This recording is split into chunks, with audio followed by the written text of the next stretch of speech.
Thick, low-hanging clouds stretched across the sky like an endless shroud, obscuring the moonlight and chasing away anything that might pass for comfort.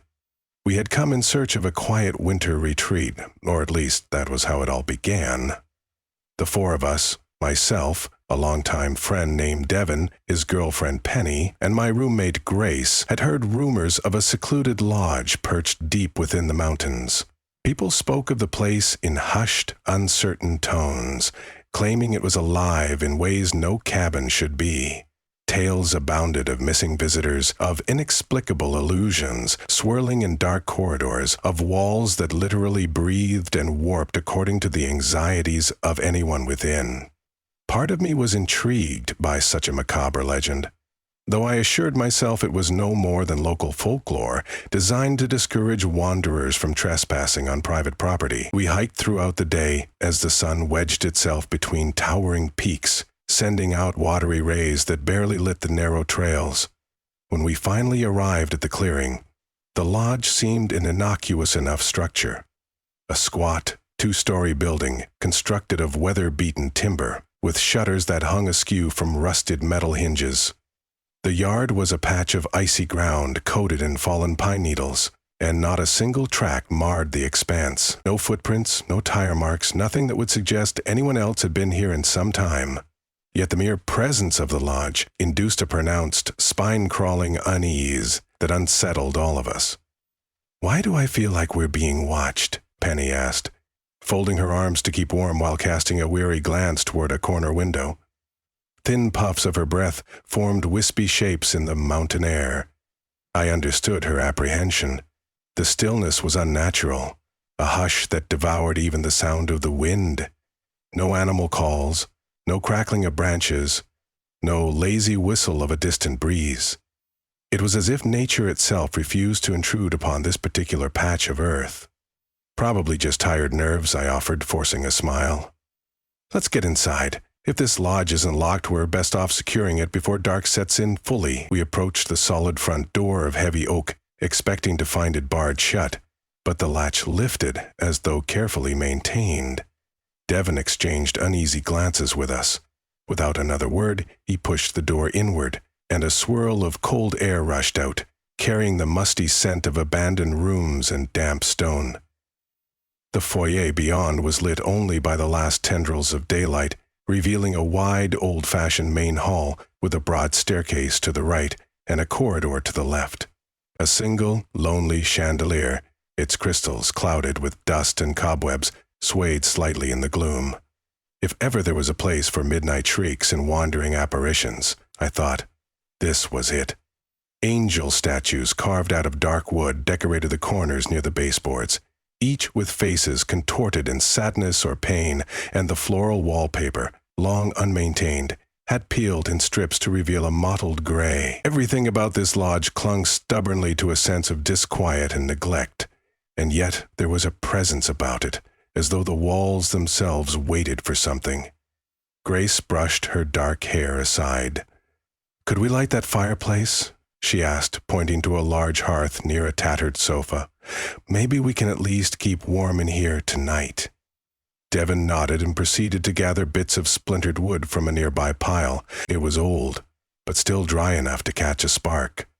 Within minutes, flames cast dancing shadows around us, flickering across the angles of the stained walls. We settled under the dusty cushions of the sofa and two mismatched chairs. For a time, no one spoke a word. Our eyes roamed the corners of the lodge, searching for the faintest quiver of movement. Finally, Penny broke the silence by clearing her throat. "I read about a caretaker who used to run this place," she began softly. "They say he was convinced the lodge smelled fear, or maybe did something more with it. People who arrived carrying heavy worries or guilt, those feelings would seep into the wood until the lodge absorbed them. And then—" I almost interrupted to laugh it off, yet I found I couldn't. The narrative felt too unsettlingly real in this moment. A floorboard creaked overhead and I sat up, heart clenching. But as soon as our eyes darted in that direction, the noise ceased, leaving a stifling hush in its wake. Penny finished her thought. "And then," she repeated, "the caretaker discovered the lodge took on a life of its own. He went mad trying to seal the doors and keep visitors away. No record of what actually happened to him. We sat there in stony silence, swallowed by the gloom, listening to the intermittent crackle of fire. My stomach churned, an anxious brew of dread in the pit of my gut. I told myself it was just the power of Penny's grim story.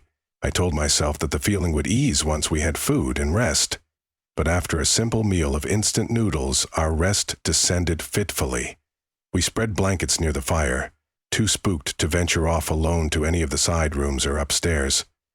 Night blanketed the lodge, heavier than anywhere else. Every so often, the beams in the walls emitted unnerving groans. Each time I drifted off, my mind conjured images of shifting hallways that folded into themselves, always accompanied by faint, raspy laughter in the dark. By morning, a thin haze of golden light filtered through the broken shutters, illuminating the dust motes dancing in the air. Devon was awake, rummaging through his pack for the canteen. Penny and Grace stirred on the floor beside me, their expressions matching the same hollow sleeplessness I felt. Grace sighed. "I don't know about you, but I barely caught a wink." Penny pulled up her hood. "Me either. Let's see if there's something more comfortable upstairs. A couple of the local stories mentioned a second-floor suite with actual beds, even if they're in bad shape." "So we stay," Devon said quietly, as if finishing her thought. "At least for tonight. The snow in the forecast was supposed to get heavier. Probably best not to wander around even higher altitudes in a storm. Though I hated to admit it, venturing onward with the threat of foul weather wasn't wise. We'd rationed only a small supply of food, counting on staying at a lodge or heading back into civilization if needed. With no better plan, we decided to explore the upper floor, hoping to find at least one secure room for the night. Upstairs was a long corridor whose floorboards moaned under every footstep. Dim morning light penetrated the hall through a single dusty window at the far end, distorting the shape of the corridor into a tunnel of gloom. The walls were adorned with fading photographs in mismatched frames, each capturing a fragment of an older era. Mustached men sporting bowler hats, women in high-collared dresses, all presumably guests from decades or centuries past. Gripping the tarnished brass handle, I pushed open the first door. The room beyond was a cramped bedroom with a rickety bed in one corner and an armoire in the other. The minute I stepped inside, the smell of decay overwhelmed my senses. Grace wrinkled her nose, footsteps echoing behind me. "Do you smell that?" she murmured. I nodded but couldn't speak. The stench reminded me of damp wood gone sour, or an animal that had crawled into a crawl space to die. Dust floated in the air, thick, as if it had lain undisturbed for months. Penny flicked her flashlight beam around the walls. Nothing looked out of place, except for the peeling wallpaper, the rotting bed frame, the mold creeping across the floorboards. Then something in the corner shifted. For a split second, I thought it was the wallpaper fluttering, but as the flashlight beam settled, a portion of the pattern rippled in a manner that defied explanation. It seemed to push outward, almost as if some internal mass was pressing against the thin paper. Then, just as quickly it went still. Grace gasped. "What in the world?" We approached slowly. The wallpaper, once a deep burgundy floral swirl, sagged at the seam. If I squinted, I could swear it pulsed in time with my heartbeat. I reached out a trembling hand, half expecting to feel a tangible living warmth through the old paper. But the surface was cold, clammy even, like the skin of a corpse. My stomach soured, and I backed away. "We'll find another room," Devon muttered, sounding all too eager to get away from that spot.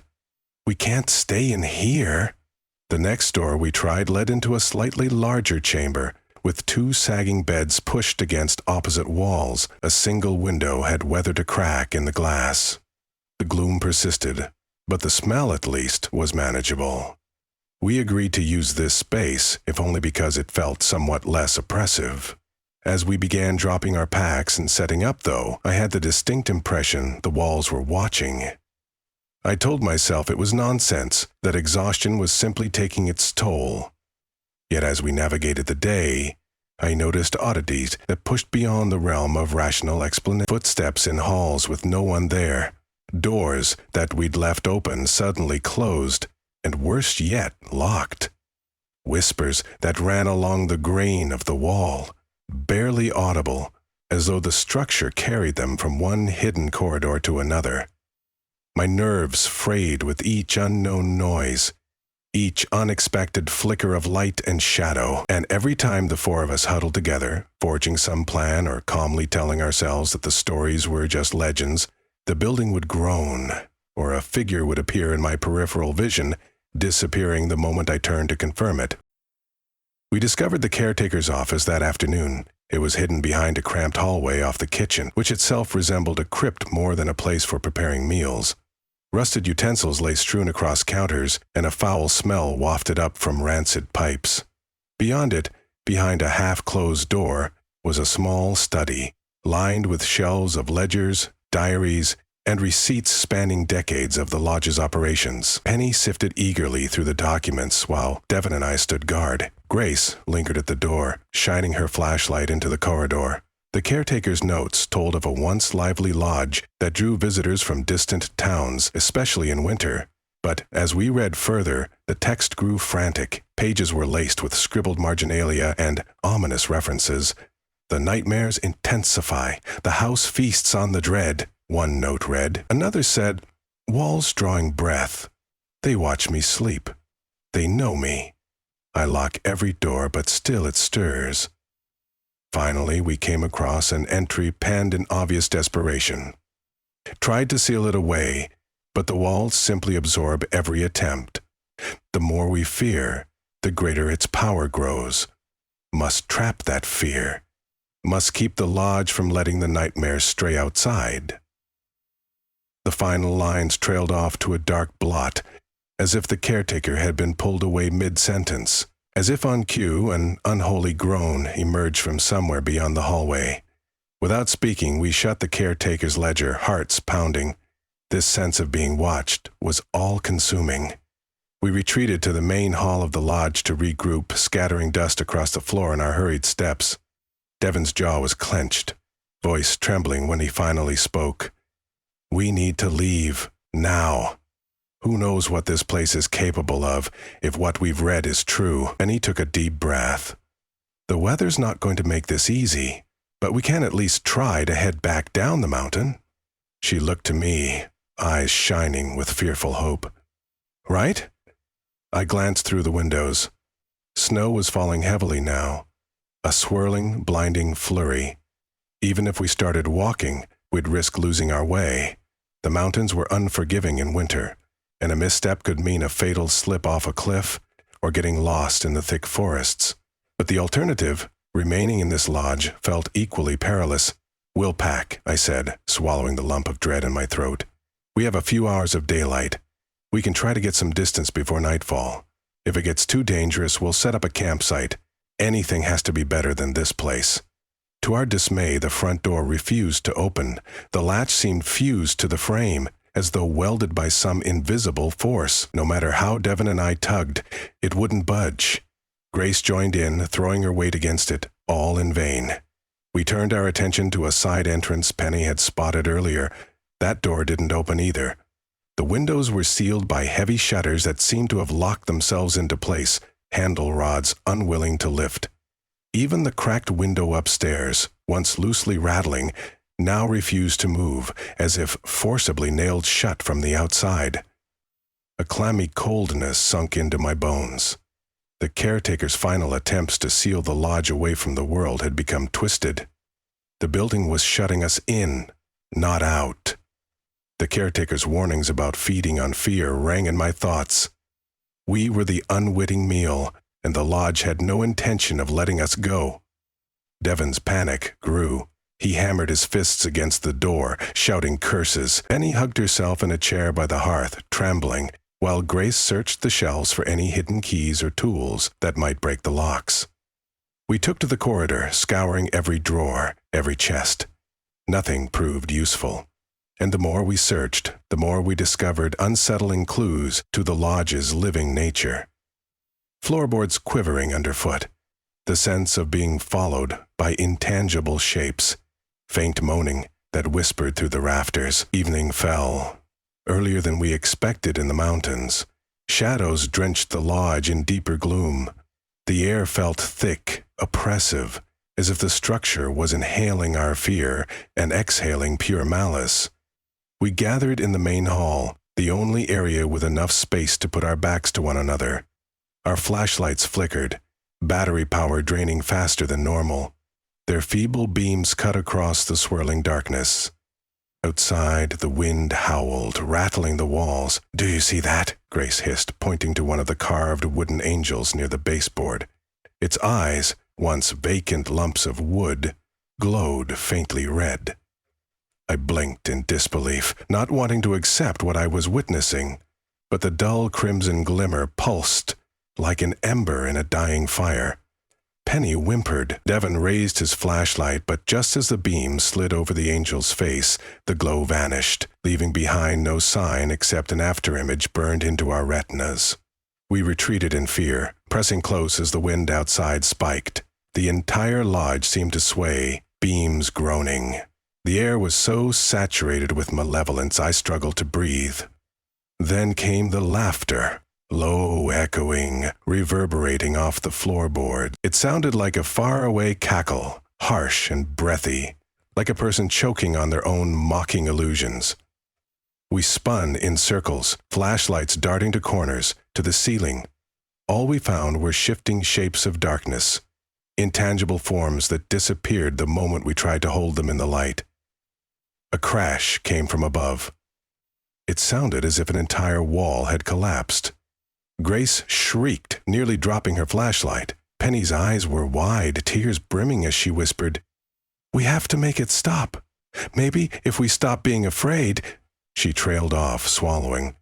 Easier said than done. Panic was as thick as the dust in the air. But I remembered the caretaker's notes. This place fed on our terror, thrived on it, grew more powerful with each shiver. Could we keep calm? That seemed an impossible task under these circumstances, with the darkness pressing in and illusions warping just beyond the edges of our vision. "Come on," Devon said shakily.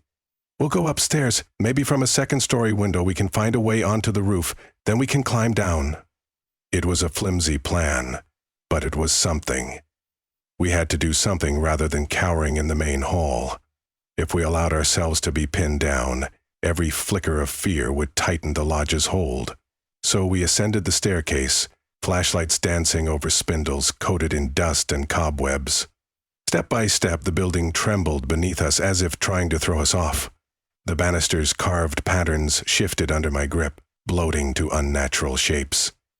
I almost let go, terrified to touch it, but forced myself to continue climbing.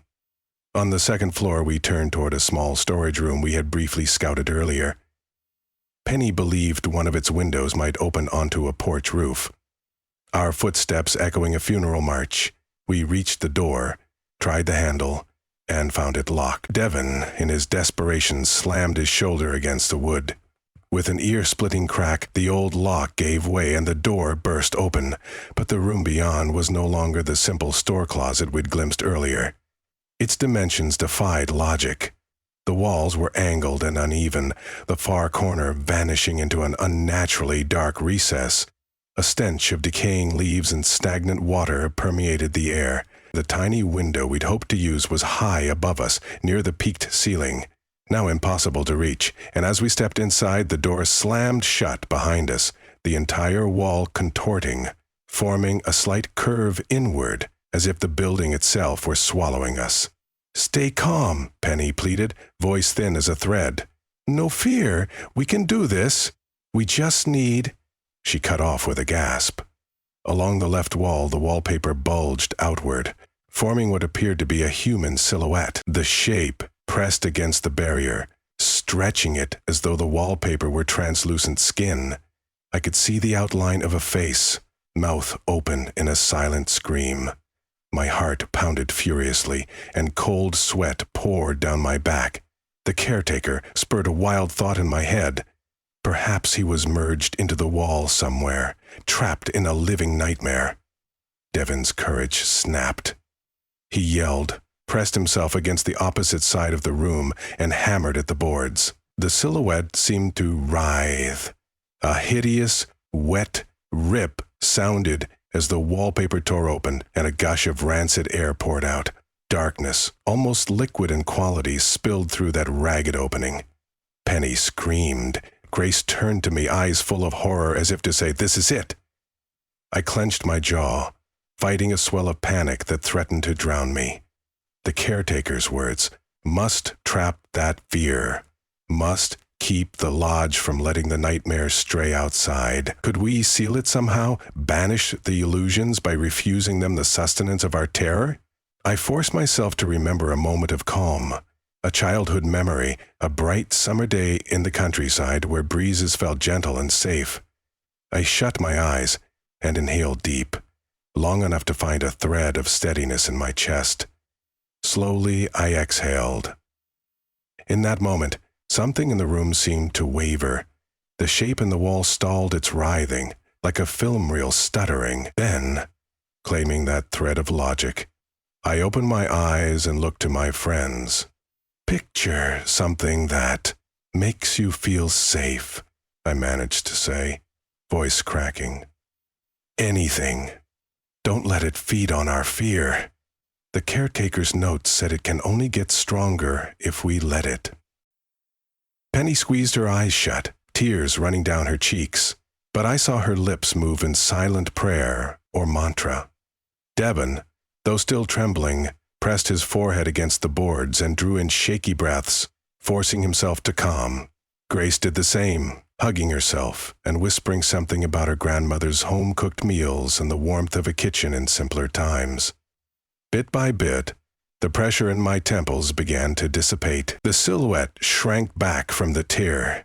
Darkness receded, replaced by battered wallpaper and rotted wood. The building's groans lessened. I felt it. The lodge recognized our efforts, recognized it was being starved. Something profoundly angry stirred in the shifting beams. A final attempt to claw at our minds, but we held firm to our small pocket of hope, letting that flicker of courage burn just brightly enough to quell the aura of dread that surrounded us. When the floorboards slowed their spasmodic quaking, Devon tried the door again. This time, it opened. The corridor outside seemed almost placid in comparison, lit by a faint shaft of moonlight from a skylight overhead. We retreated quickly, cautious not to let new terrors reignite our panic. Step by step, we moved downstairs toward the front door, inhaling slow, controlled breaths.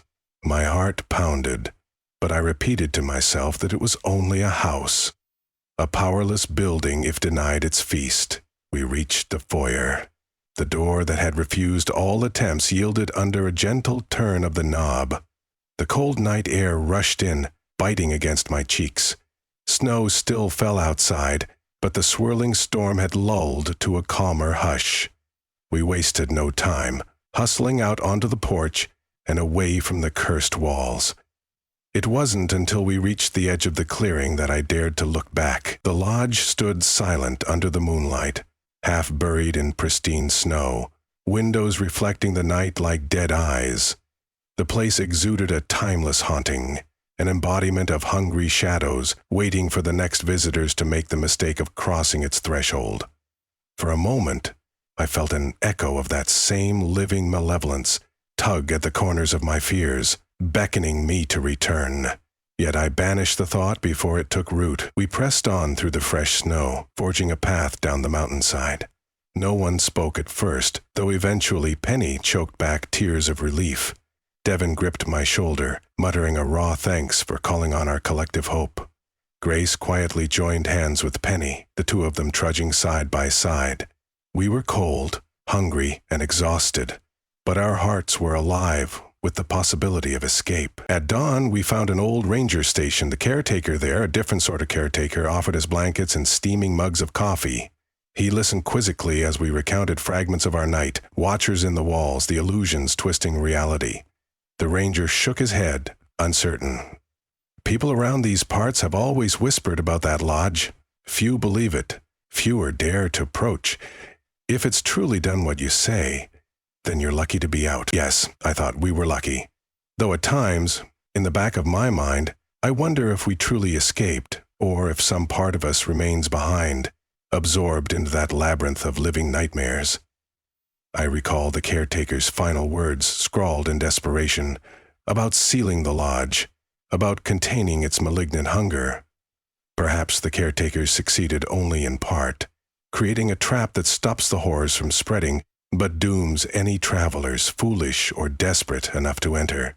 Even now, certain nights, I dream of the silhouette pressing behind wallpaper, of the hush that devours sound, of angelic carvings that watch with glowing eyes. The wind outside my bedroom sometimes mimics the moan of those ancient beams, and I feel my breath catch, uncertain if I truly left every phantom behind. Deep down, I know the lodge is still out there, waiting to feed on the next fear, to twist walls into living nightmares for any who dare push open that unbarred door. And I can only hope that those poor souls learn, as we did, that the lodge's greatest power is not in its illusions, but in how profoundly it can stoke the terror already alive in our hearts.